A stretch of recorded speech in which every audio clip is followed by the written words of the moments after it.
የዩቲናስ ዝግጅት ከቀረበ በኋላ እንግዲህ የአዶናይ አድናቂዎች ለምን ልጃችን አልቀረበም ሲሉ በሰይፉ ቤቤስ ላይ ጠይቀዋል። የኛ ሐሳብ ሁሉም እየመጡ ምረጡኝ እንዲሉ እድል ማመቻቸት ነው። ስለዚህ አታስቡ፣ እስከ ዝግጅቱ መጨረሻ ድረስ የተመረጡ ቲክቶከሮች እየመጡ ምረጡኝ ይላሉ። በነገራችን ላይ አዶናይን እንዲመጣ ግብዣ ቀርቦለታል። መጥቶ የምረጡኝ ቅስቀሳ ማድረግ ይችላል። ሴፍሻ ለምን አንተ ሾው መቅረብ እንደማልፈልግ በግልጽና በክብር ላስረዳ ፈልጋለሁ። አንደኛ ነገር በአካል ይህ ጥያቄ ለመጠየቅ መጀመሪያ ሰላምታ ስልክ አንደኛ በክብር አላወራኝም፣ ችላ ብላኛል። ኢትስ ኦኬ ሜቢ ቢዚ ሆነ ሊሆን ይችላል፣ ወይም ሌላ ሐሳብ ኖሮ ሊሆን ይችላል። በጥሩ ነገር እንውሰደው። ሁለተኛ ጊዜ ከመኪና ወርጄ መኪና ውስጥ ነበር ካንተም አክብሬ መጥቼ ሴፍሻ እንዴት ነህ ሰላም ነው ወይ ብዬ ጠይቄ ዲቻ ቦይስ የሚባሉ ልጆች አሉ ከኔ ጋር ናቸውና ወደ አንተ ኢንተርቪው ቀርቤ እነሱ ሰው እንዲያውቃቸው ፈልጋለሁ ትንሽ ድጋፍ እንዲያገኙ ብዬ ጠይቄ ነበረ። የሰጠኸኝ መልስ ዝም ብለህ ነበር ያለፍከኝ። ኦኬ ችግር የለውም።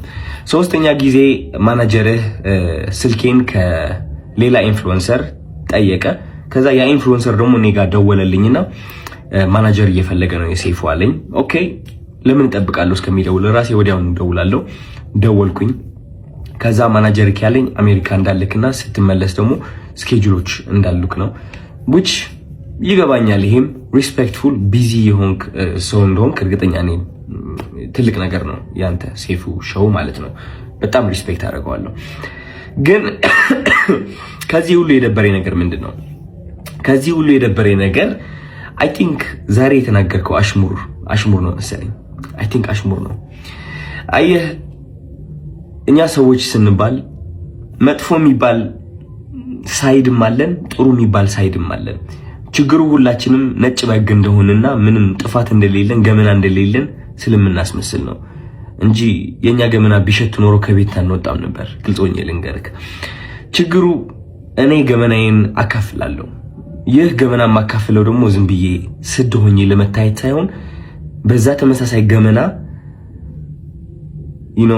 ታስረው ራሳቸው ሊያጠፉ የቀረቡ በጭንቀት ያሉ ሰዎችን ለማዳን ስል ነው ገመናዬን ያካፈልኩት እንጂ ጅል ሆኜ አይደለም።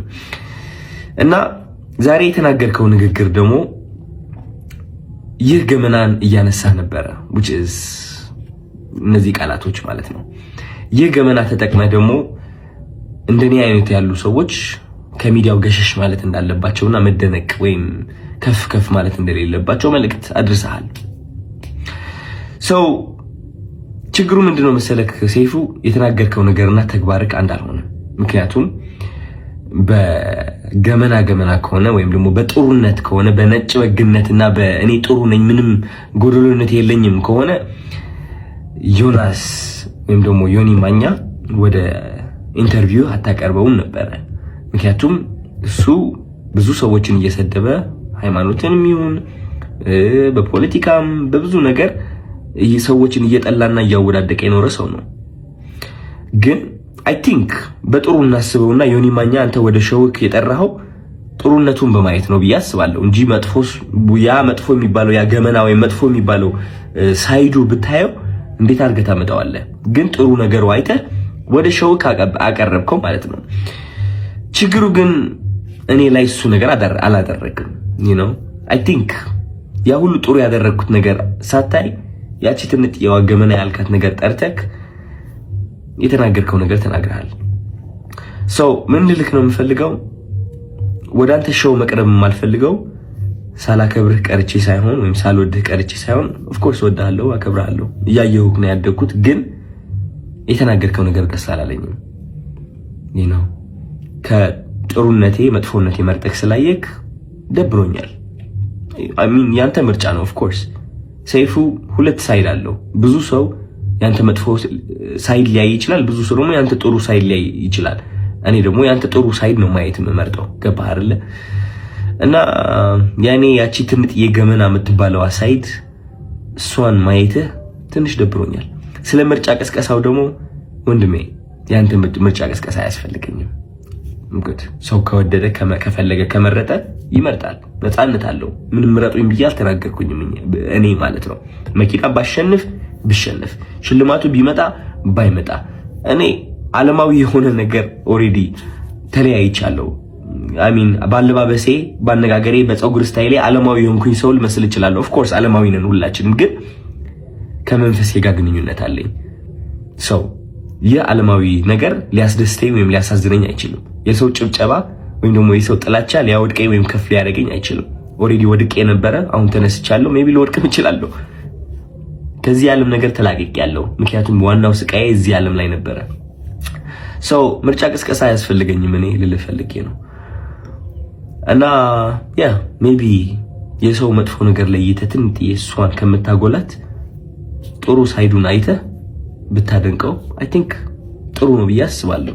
ምክንያቱም እኔ እሱን ነው የምመርጠው። ዮኒ ማኛ ብዙ ነገርን ቢሰራ እኔ የማይለት እቺ ጥሩ ነገሩን ነው which is አንዳንዴ ያስቀኛል። ገባህ አይደለ? መጥፎ ነገር ከማይ ማለት ነው። ያ ምንም ምለው ነገር የለኝም። እወድሃለሁ። አዶናይ እና ሴፉ ቢፍ አላቸው። ወደ መጀመሪያ ዜናችን ስናልፍ ሰሞኑን በአዶናይ እና በሴፉ ፋንታውን መሃል ከባድ ችግር ተፈጥሯል። ሴፉ በበኩሉ እኔ አዶናይን ጋብዤዋለሁ፣ መምጣት ከፈለገ ቢሮዬ ክፍት ነው እጋብዘዋለሁ ብለዋል። አዶናይ ደግሞ በተቃራኒው ሴፉ ችላ ብሎኛል፣ ናቅናቅ አድርጎኛል እንጂ እኔ መቅረብ ፈልጌ ጠይቄው ነበር ብለዋል። ለማንኛውም ግን የእነሱን ክርክር ወደዛ ተወት አድርገን ሴፉ ላይ እየተነሳ ያለውን ጥያቄ እስቲ ስለሱ እናውራ። ኮሜንቶችን ለማንበብ ሞክሬ ነበረ። በጣም በርካታ ሰዎች ሴፉ ላይ ቻሌንጅ እንጀምር፣ ብሎክ እናድርገው፣ ዩቲዩብ እየገባን አንሰብስክራይብ እናድርገው፣ ይሄ ዘረኛ፣ ይሄ እንትና ምናምን የሚል ኮሜንቶች በጣም በበርካታ ሰው እየተሰጠ ይገኛል። እስቲ ሴፉ ፋንታውን ከ10 ዓመት በላይ ሰርቷል አይደለ? ወደ 15 ዓመት ይሆነዋል። አይ ቲንክ ኤፍኤም ላይ ሰርቷል። ቲቪ ላይም ኢቢኤስ ከመጣ ጀምሮ እስካሁን ድረስ እየሰራ ይገኛል። እስኪ ሴፉ ፋንታውን ያላቀረበውን ብሔር፣ እንግዳ ያላደረገውን ብሔር የሱ ስቱዲዮ ገብተው ሙዚቃቸውን፣ ፊልማቸውን፣ መጽሐፋቸውን፣ እውቀታቸውን፣ ቻሌንጆቻቸውን፣ ችግራቸውን ብቻ የፈለገ ነገር ይሁን ሴፉ ላይ ቀርቦ እነዚህ ነገሮች ያላገኘ ብሔር፣ ክልል፣ ቤተ እምነት አለ? እስቲ አንድ ጻፉልኝ።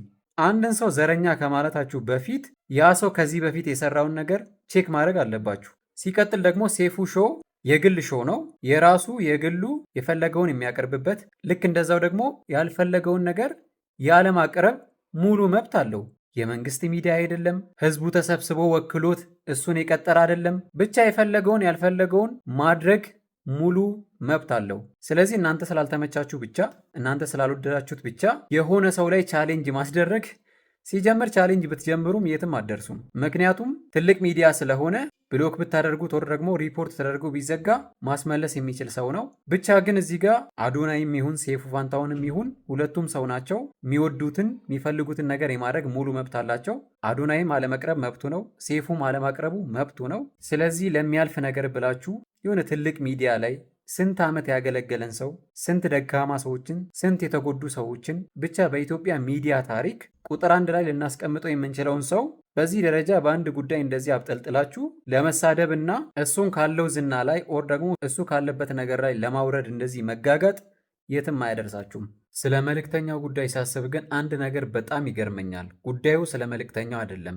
በመልእክተኛው ዙሪያ ስለሚገኙት ሰዎች። በዚህ 5 ዓመታት ውስጥ አንድም ሰው ተሳስቶ እንኳን ቢሆን የእሱን ፎቶ ሆነ ቪዲዮ ፖስት አላደረገም። አስቡት፣ በዚህ በሶሻል ሚዲያ ዘመን ሰው በትንሽ ነገር ላይክ እና ገንዘብ ለመሰብሰብ በሚጋደልበት ሰዓት እነዚህን ሁሉ 5 ዓመታት አንድም ሰው ወደዚህ ሚዲያ ወጥቶ መልእክተኛው ማለት ይሄ ነው ብሎ ፖስት ሲያደርግ አልታየም። በትናንትናው ዕለት ሴፉ ላይ ቀርቦ መልእክተኛው ማለት እኔ ነኝ ብሎ በራሱ ጊዜ በራሱ ሰዓት ራሱን እስከገለጸበት ድረስ አንድም ሰው ወደዚህ ወጥቶ በፌክ አካውንትም ይሁን ፊቱን ደብቆም ይሁን በየትኛውም ሁኔታ መልእክተኛውን ፖስት ያደረገ ሰው አልነበረም። እዚህ ጋር ማውራው መልእክተኛው ማን እንደሆነ ስለማያውቁት አይደለም። መልእክተኛው ማን እንደሆነ የሚያውቁ፣ ፊቱን የሚያውቁ፣ የእሱን ፎቶ ያላቸው፣ የእሱን ቪዲዮ ያላቸው፣ በተለያዩ ጊዜ እሱን ያዩና እሱን ያገኙ ሰዎች ስለነሱ ነው ማውራው። ለእነዚህ ሰዎች የምር ትልቅ ክብር ይገባል። እሱ ራሱን በራሱ እስካልገለጠ ድረስ አናጋልጠውም ብለው የእሱን ፊትና ፎቶ እንዲሁም ቪዲዮ የደበቁ ሰዎች ቢግ ሪስፔክት።